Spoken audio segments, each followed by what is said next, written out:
I'm Dan Carlson, one half of Two Kept Men, And and I'm joined by Lobster Shark. yes,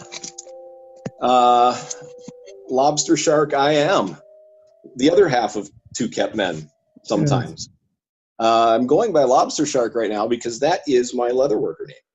Oh, okay. And as we can see, you are in the process of making something leather affiliated. Yeah, I am attempting to make a choker, and what it is I just have a piece of little leather strip that I cut, and as you can see, I put a little emblem in the middle there, and now I'm working out from there, and I'm going to just texture the leather from there. But that's not why we're talking right now.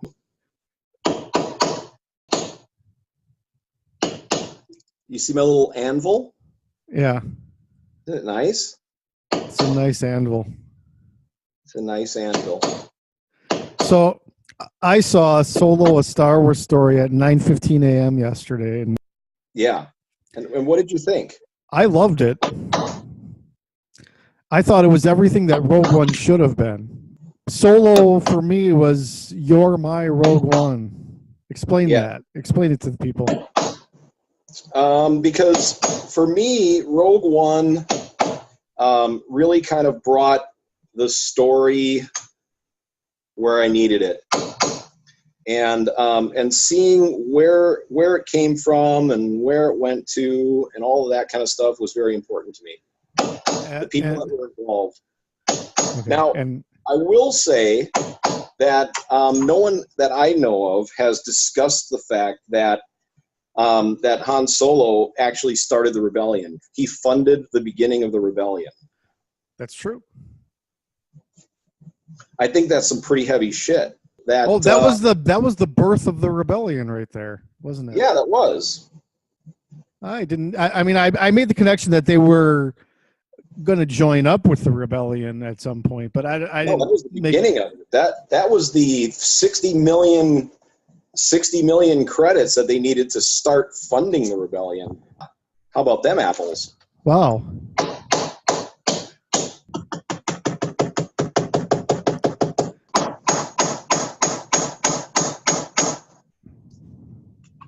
I don't know. Oh, that's it.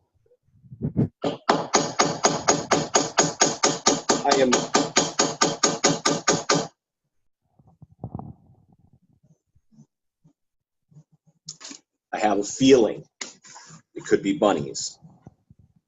What does "it could be bunnies" mean?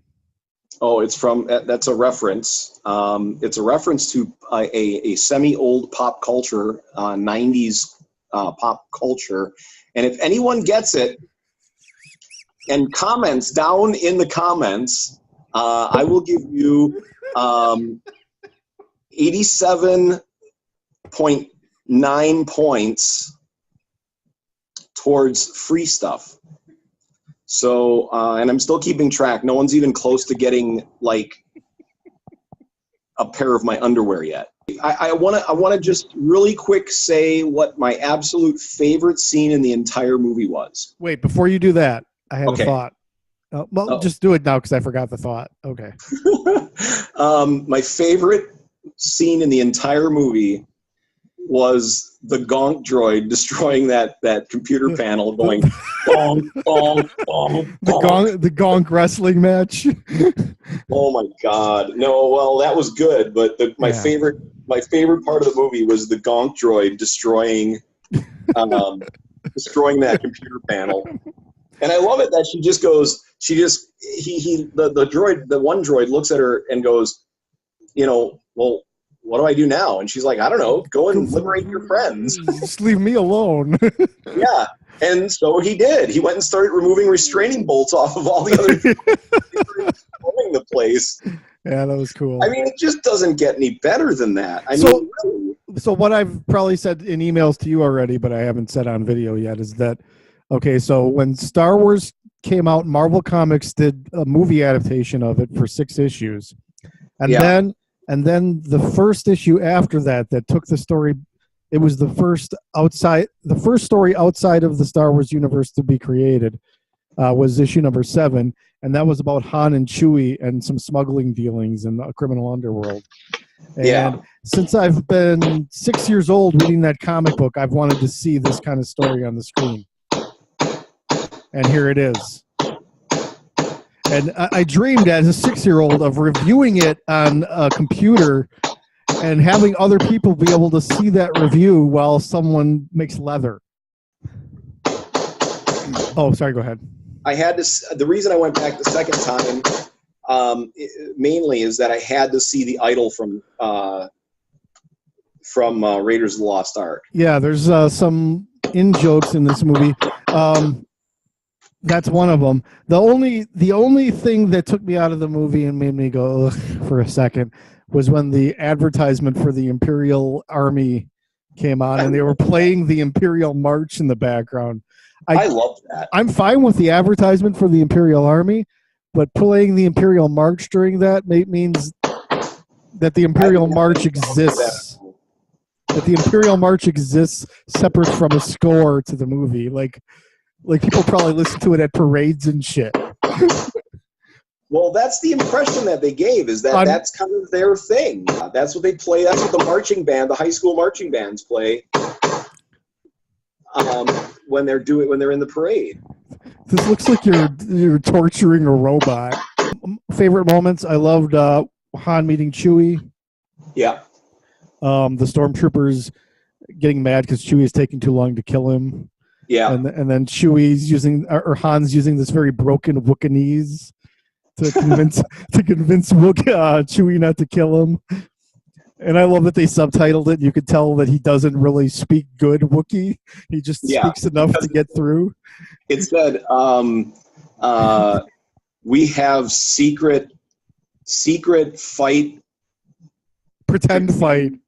Yeah, we have secret fight, pretend escape to escape or something like that. Yeah. Like, oh, God. So basically, Chewie probably thinks he's speaking at a kindergarten level or something. And this whole time we've been thinking, oh, Han speaks Wookiee and Chewie understands him. Now we understand that maybe Han understands about 25% of what Chewie's saying. No, I think it's the other way around. Okay. Yeah, you were discussing this yesterday. How do you think this works? Okay, so I think that Han understands Wookiee, mm-hmm. and that, but he can't speak it very well because either he was around Wookiees or maybe he was abandoned and raised by Wookiees. Who knows? Yeah, and Chewie obviously doesn't have the vocal acuity to speak human. Right. Although, so he understands English completely, or what we call English. Right. We're hearing English in the movies so that we don't have to have subtitles, but it's really not English they're speaking. They're speaking Orabesh, most of them. Orabesh. Yes. Yep. What if our English is not really English? What if we just call it another language? Yeah, we could do that. We could call it Bertsworry. Bertsworry? Bertsworry. Hey, Ernie, where's my nose? Bertsworry. Bertsworry. No, not Bertsworry. Bertsworry. Oh, I don't get it. Bertsworry. Bertsworry. Bertsewry.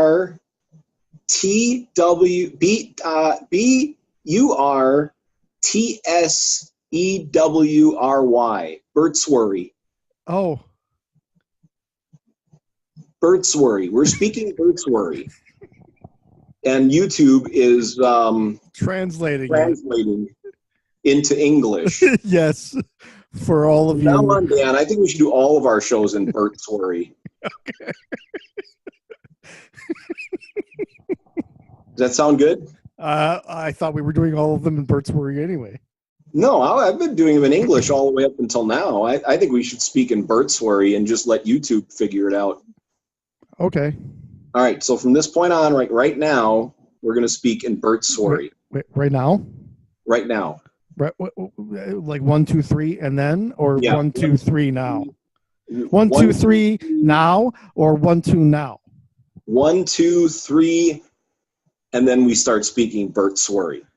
So have we started yet?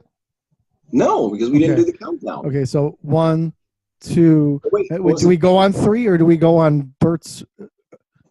No, I thought it was 3, 2, 1. Are we counting down or counting up? Let's count down, and then when we get to where 0 would be, we'll be speaking Bert's worry. Yeah, like we'll say 0 in Bert's worry. Okay. Okay. All right, ready? 3, 3, 2. 2. You're not synchronized with me. Okay, let's start over. Okay, ready? 3, 2, 1. No, that's not. Oh, maybe for some reason mine didn't sync right away. Sorry. Yours didn't sync right away. Mine is already synced up. So are we speaking Bert's worry now? Yes.